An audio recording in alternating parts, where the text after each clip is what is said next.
तोहर बाप से डराएम हमरे? तोहर बाप हमरा डरवा दिलन?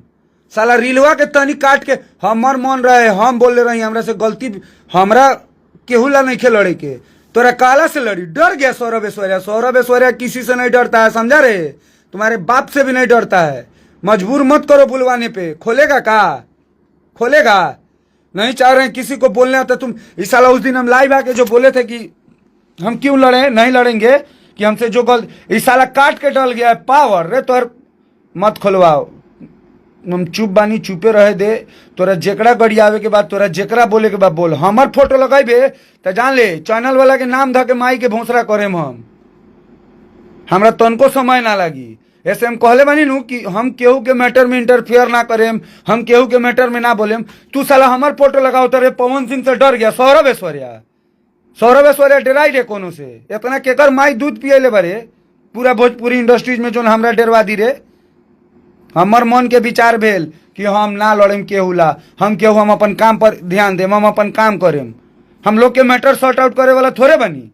डरा गया विशालवा से हम डराएम रे? 5 दिन के समय देले बनी, डाल ना दे वीडियो हुआ। बारे बाप के औलाद आके मिल ले हुआ हमरा से। भैया हम अपने 2 दिन से काम में थे, हम संतुष्टि से लाइव नहीं आ पा रहे थे। संतुष्टि से हम लाइव, आप लोग लाइव को शेयर कीजिए। एगो जो नया पवन सिंह के बेटा बनता रे, तो सारा बेटा लोग के तो माई बहन हो गए। कहीं तोहर नाम और नंबर निकाल लेनी तो यादे रखिए बेटा। माधरचोद मेरे वीडियो से कमाया 1 मिलियन व्यू गया है, तबो साला लाज नहीं करे। साला हमारे वीडियो ना चलाबे तो बुरका बाल तोर माई के लहंगा चोली ना किनाई। काहे माथा खोलता रे? नहीं मंतोष पांडे, देखिए आप लोग फालतू, हम आपको कल भी अपना ही कर दिए थे। हम काहे लड़ेंगे? क्यों किसी के लिए लड़ेंगे? डर गए हम। प्रिंस राज यादव इतना तो बोले ना कि कोनो के माइये दूध नहीं पियाई है जो सौरभ ऐश्वर्या को डरवा दे।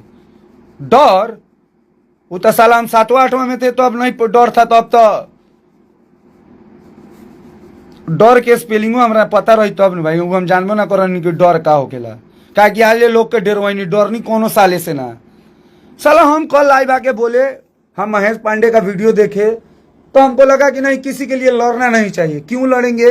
हम जिसके लिए लड़े सपोर्ट नहीं करेगा। हम एक वीडियो बोले, उसमें डाल दिए, अरे साला डर गया। पावर यहीं से शुरू।